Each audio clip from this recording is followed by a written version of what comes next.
बिल्कुल, ज़ाहिर तौर पर ब्रजेश जी आपने बिल्कुल ठीक कहा है। ये वो तस्वीरें हैं जिसे हर कोई अपनी आंखों में ही कैद कर लेना चाहता है, अपने मन में समा लेना चाहता है, क्योंकि सनातन की सोच के साथ सनातनी विचारधारा को जो सर्वोपरि रखते हुए शिरोमणि स्थान पर इस महाकुंभ 2025 में लेकर आया गया है, उसका स्वागत और अभिनंदन उत्तर प्रदेश की योगी आदित्यनाथ की सरकार कर रही है।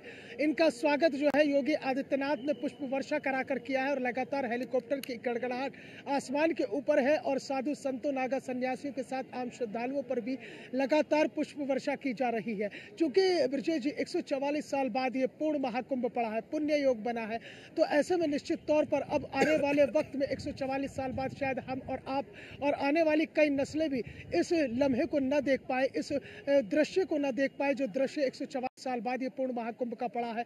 तो लिहाजा ये तस्वीरें अपने आप में खुद ब खुद बयां करती हैं। ब्रजेश जी देखिए, इन तस्वीरों को देखेंगे तो एक अजीब सा सुकून मिलेगा, एक सुखद अनुभव होता है, एक अलौकिक दृश्य, एक इंद्रधनुष्य छटा बिखेरता हुआ ये दृश्य है संगम तट से जो न्यूज़ वन इंडिया की टीम लगातार अपने दर्शकों तक पहुंचा रही है।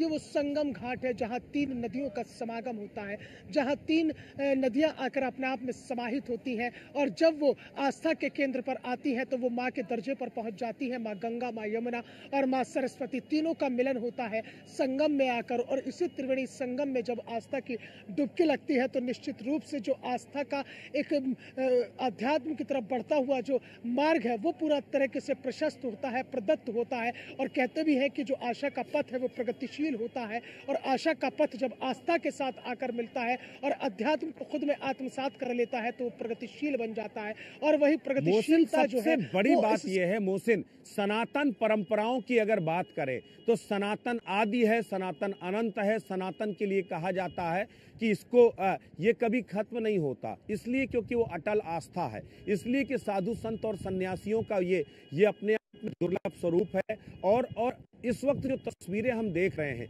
वो अखाड़ों के स्नान की है। अखाड़े बिल्कुल संगम घाट पर खड़े हुए हैं, उद्घोष कर रहे हैं, उस सनातन परंपराओं का उद्घोष कर रहे हैं। वो बता रहे हैं कि वो किस तरीके से इस भगवा ध्वज के, सनातन के ध्वजवाहक है। आप देखिए जो त्रिशूल है दे रहे हैं, लेकिन जो सबसे दुर्लभ तस्वीर होती है वो होती है नागा। ये देखिए, ये एक साथ ये कूद पड़ते इस तरीके से। आप सोचिए इस भीड़ को, ये जो नागा सन्यासियों की भीड़ है, वाकई में आप कहेंगे कि गैर अनुशासित होते हैं, लेकिन इनका अनुशासन अपने आप में देखने को बनता है। जब खड़े थे सब लोगों को एक साथ जो है वहाँ के आचार्य महामंडलेश्वर जो है, वहाँ के जो श्री महंत और मंडलेश्वर जो है वो सब वहां पर उनको रोके हुए थे, मंत्रोच्चार हुआ, उसके बाद एक साथ कूद पड़े। और अब ये जो अटखेलियां कर रहे हैं, ये देखिए, अब ये जो अटखेलियां कर रहे हैं, ये देखिए संगम की लहरों को बिल्कुल इस तरीके से अटखेलियां की जा रही है, मानो ये लग रहा है कि बस उनको वो मिल गया जो मन चाही मुराद है। वो कहते हैं ना कि मन वांछित, जो आपने मन में ठाना था, जो आपने कल्पना की थी, आपको वो मिल गया। तो ये तस्वीरें आपको जो है अपने आप में मंत्रमुग्ध कर देती हैं। ये जो तस्वीरें दिखा रही हैं कि किस तरीके से, ये देखिए वो छोटे बच्चे जब किसी बाथ टब में होते हैं तो वो छप्पा कछई खेलते हैं कि वो जो है किस तरीके से जो है वो पूरा जब पानी को इस तरह से उलेरते हैं कि वो जो है जो स्नान करा रही माँ को भी जो है वो पूरा भिगो देते हैं। तो कुछ उसी तरह का जो है यहाँ पर वो तस्वीर दिखाई दे रही है कि ये बच्चे बन चुके हैं नागा सन्यासी पूरी तरीके से। ये वो बाल मन है कि वो जो है उस बाथ टब की तरह वो वहाँ पर स्नान कर रहे हैं, पूरे उन गंगा की लहरों से उस संगम में जो है उस पे अटखेलियां कर रहे हैं, पानी एक दूसरे के ऊपर उलेच रहे हैं। तो ये जो तस्वीर है, ये तस्वीर वाकई में अपने आप में लाजवाब है।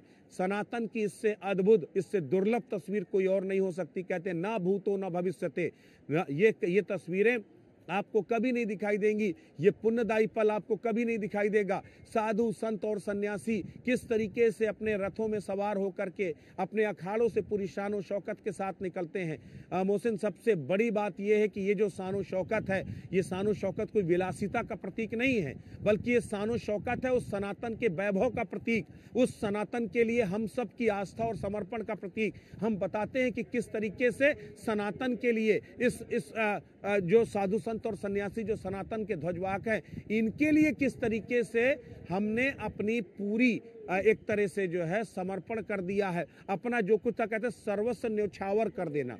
आपके पास जो होता है, आस्थावान क्या करता है, आस्थावान व्यक्ति अपना सर्वस्व निछावर कर देता है। तो सर्वस्व निछावर कर देने की जो भावना है वो ये राजसी अंदाज है। कुछ लोग कहते हैं कि आखिर 10 लाख की घड़ी, 1 करोड़ रुपए का जो है पा चला गाड़ी, उसके बाद आप विलासतापूर्ण तरीके से आप कोई चश्मा पहन रहा है, कोई गोल्ड पहन रहा है, कोई कुछ पहन रहा है, तो ये साधु संत अगर जो है इनको इस विलासिता की जरूरत क्या है?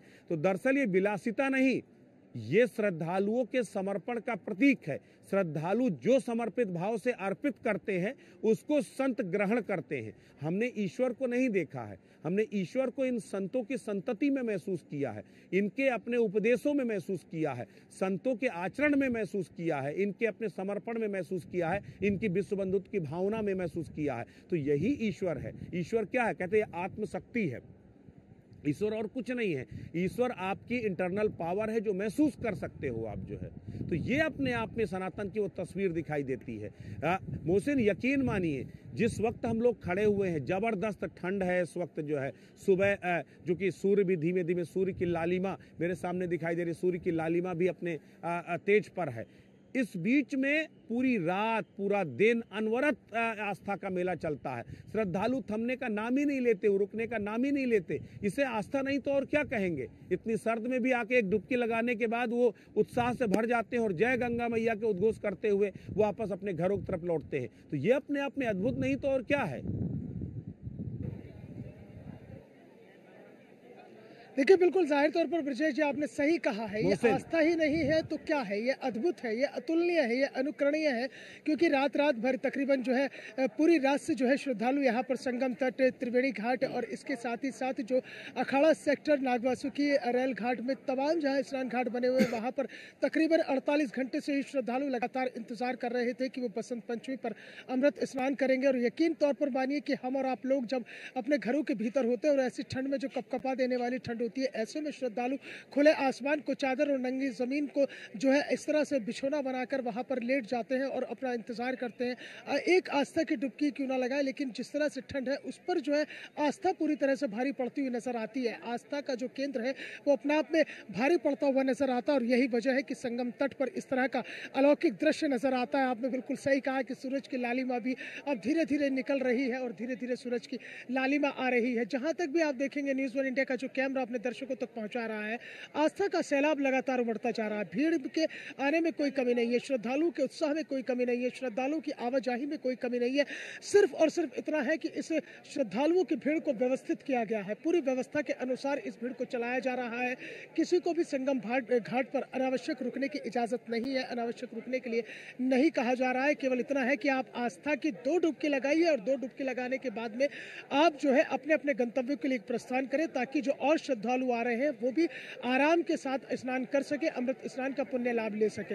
तो कुल मिलाकर जो है व्यवस्थाओं में परिवर्तन हुआ है और जब व्यवस्थाओं में परिवर्तन होता है तो निश्चित रूप से कहीं ना कहीं उसका जो परिणाम है वो जरूर नजर आता है। और क्राउड मैनेजमेंट को लेकर इस बार जो मुख्यमंत्री योगी आदित्यनाथ ने जिस तरह से खुद से इसकी पूरी मॉनिटरिंग की, खुद से लगातार वो इस पर नजर बनाए हुए हैं और अभी भी वो लगातार वॉर रूम में, ऐसा बहुत कम होता है ब्रजेश जी। आपने भी शुरुआत में जिक्र किया था कि हमने आज तक ऐसी कोई तस्वीर नहीं देखी है। अच्छा मोहसिन, चूंकि जहां पर आप खड़े हैं, मैं उन व्यवस्थाओं को जब देखता हूं तो मुझे लगता है कि आप सोचिए, आप नदियों के किनारे इस तरह की व्यवस्थाओं को मुकम्मल करना कहीं से भी आसान नहीं होता।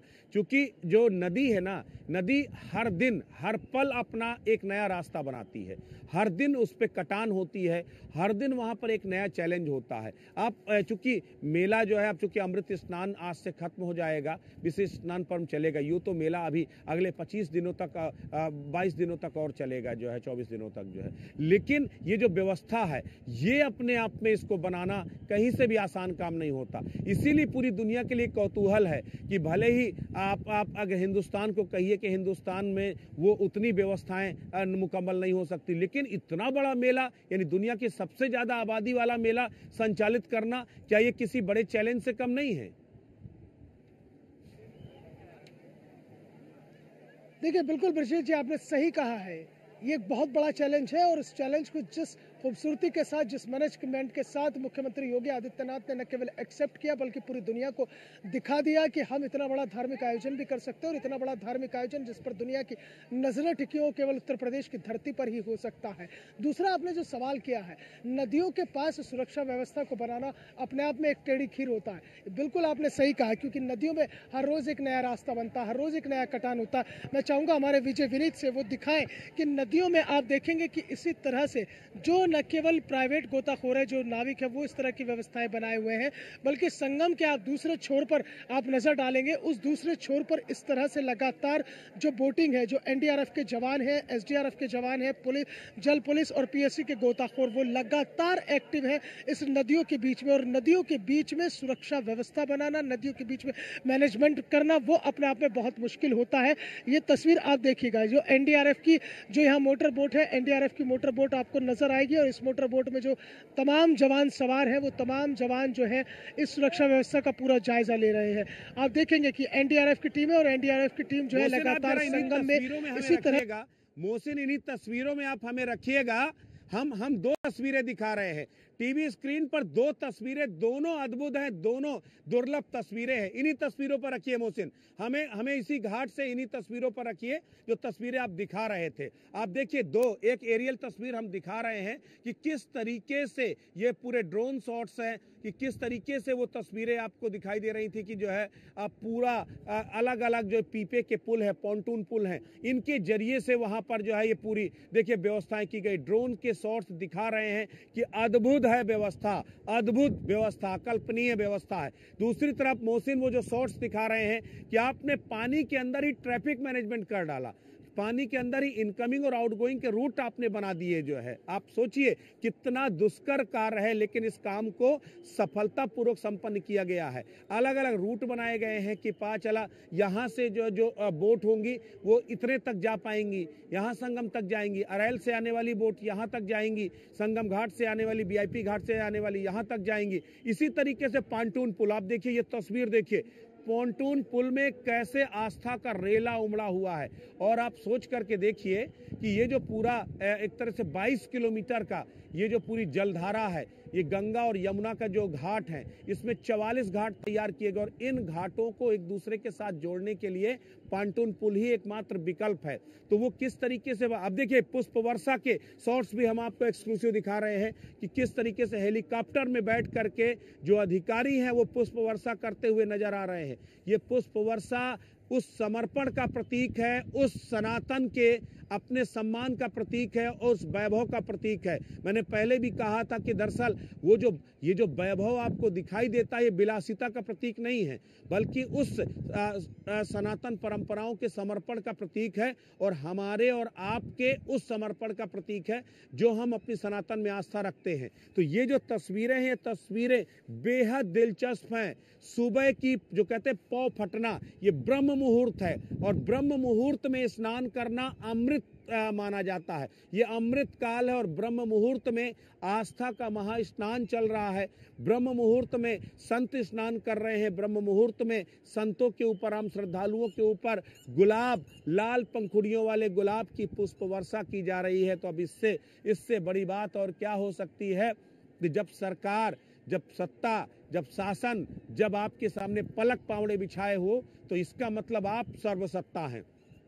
और वैसे भी कहा जाता है कि सर्वसत्ता कौन है? जिसके इशारे के बगैर कुछ नहीं चलता। सर्वसत्ता है ईश्वर। ईश्वर की इच्छा के बगैर न कुछ होता है, न कुछ चलता है। लेकिन ईश्वर के प्रतिबिंब, अगर आप कहिए जो है प्रतीक कौन है, वो है हमारा संत समाज, वो है हमारे तमाम साधु संत और सन्यासी जो परम अखंड और किस तरीके से जो है वो अपने पूरे जीवन का बलिदान करते हैं। आप सोच करके देखिए, ये सनातन की परंपरा ही है। आप जीवित ही अपना पिंडदान कर देते हैं, जीवित ही आप अपने जन्म देने वाले माता पिता का पिंडदान कर देते हैं, उनसे संबंध तोड़ देते हैं, अपने माता पिता का दिया हुआ नाम छोड़ देते हैं, समाज छोड़ देते हैं, नाते रिश्तेदारों को छोड़ देते हैं। ये उत्तर प्रदेश के मुख्यमंत्री योगी आदित्यनाथ से आपको सीखना चाहिए। गोरक्ष पीठ के महंत हैं योगी आदित्यनाथ, उत्तर प्रदेश के मुख्यमंत्री हैं योगी आदित्यनाथ, और जब उनके पिता की मौत हुई उस वक्त वो उनको अंतिम संस्कार तक में वो शामिल नहीं हुए। उसके पीछे वजह ये थी कि कोरोना काल चल रहा था और उत्तर प्रदेश कि इस पूरी आवाम को, इस पूरी जनता को जरूरत थी एक मुख्यमंत्री की, और वो उस समय सड़कों पर थे। उन्होंने जो है शोक संदेश भी दिया था कि मैं जो है, चूंकि मेरी जरूरत इस समय जो है, मेरे ये जो 24-25 करोड़ की आबादी है उत्तर प्रदेश की, इसको ज़्यादा ज़रूरत है। तो ये साधु संत और सन्यासियों का समर्पण रहा है जो हमेशा से मिसाल पेश करता रहा है। तो ये जो आप इस समय लाखों की तादाद में जो नागा सन्यासी देख रहे हैं ना, भारत की एकता के दर्शन हो रहे हैं। सनातन का सूर्य पूरे विश्व को आलोकित कर रहा है। हमारे वो जीवन मूल्य कि जिसमें पूरा संसार एक है, हम सब एक हैं। तो इस प्रकार की हमारी एकता और समन्वय, सामाजिक समरसता का दर्शन पूरा विश्व देखिए, पूरे विश्व को हमने दिखाया कि हम सब एक हैं। आज सारे संसार में युद्ध है, संसार में उन्माद है, भय है, संसार में आतंक है, द्वेष है। जब पूरा संसार आर्थिक मंदी की चपेट में हो, भारत में आर्थिक उछाल है। देखिए, अति उल्लास के कारण ऐसा था। आज की व्यवस्थाएं बड़ी उत्तम कोटि की। महाराज आदरणीय योगी जी को बधाई। उनके कुशल प्रबंधन में हम लोग स्नान कर सके। बहुत बहुत बधाई योगी जी को। उत्तम कोटि की व्यवस्थाएं, प्रशासन बड़ा चुस्त दुरुस्त है, अद्भुत व्यवस्थाएं हुई।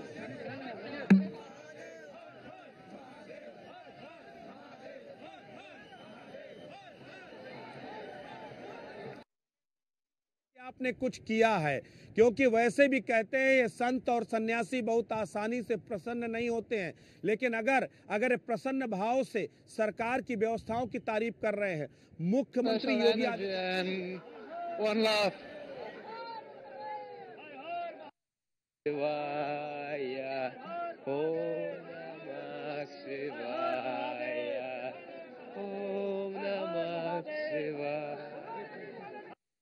गंगे हर गंगे नर्मदे। हाँ जी, स्नान बहुत बढ़िया हुआ, शाही स्नान बहुत बढ़िया हुआ, देवता का स्नान बढ़िया हुआ। मतलब सब महात्मा आनंद पूर्वक ये आपने शाही स्नान हुआ। जूना अखाड़ा, आह्वान अखाड़ा, अग्नि अखाड़ा, सब महात्माओं ने, बड़े बड़े दिगंबर महामंडेश्वर और श्री महंतो सबने बड़ी से स्नान किया। बहुत मतलब सुविधा पूर्वक स्नान हुआ और बहुत बढ़िया व्यवस्था हुई, बहुत बढ़िया व्यवस्था हुआ। ओम नमो नारायण। आज की व्यवस्था 2 स्नानों से बढ़िया व्यवस्था थी, क्योंकि आज बसंत पंचमी का पर्व था। आज हमारा सबसे बड़े पर्व का स्नान था, क्योंकि सदा दिवाली संत की हो, 12 मास बसंत हो, जिन पे चढ़ियो प्रभु को रंग, उनको रंग अनंत। क्योंकि आज हमारा बसंत पंचमी का पर्व का स्नान था और हम संतों ने हमारे को जीवन भर साधना करते हैं, वो साधना का असर ही हमारे बसंत पंचमी के ऊपर ही मजा आता है हमारे लोगों को। ओम नमो नारायण जी।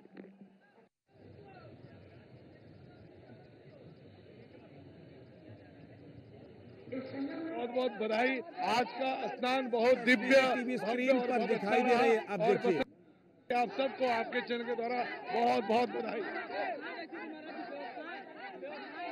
बहुत सुंदर व्यवस्था और प्रशासन को बहुत बहुत साधुवाद।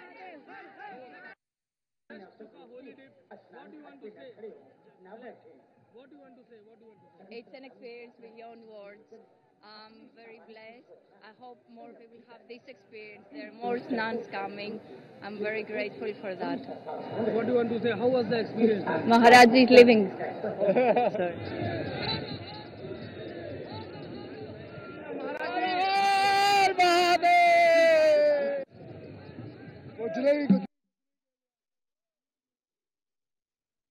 वाले पिछली बार भी दिखाए थे, लिया था, लेकिन क्या कहना चाहिए?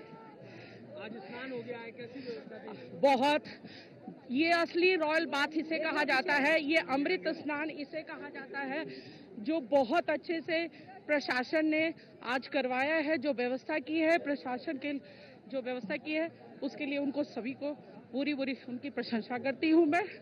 और सभी को इस बसंत पंचमी के अमृत कुंभ स्नान पर सभी को आशीर्वाद भविष्य के लिए, और सभी जो श्रद्धालु हैं वो सभी आए, स्नान करें और उनकी मनोकामनाएं पूर्ण हो।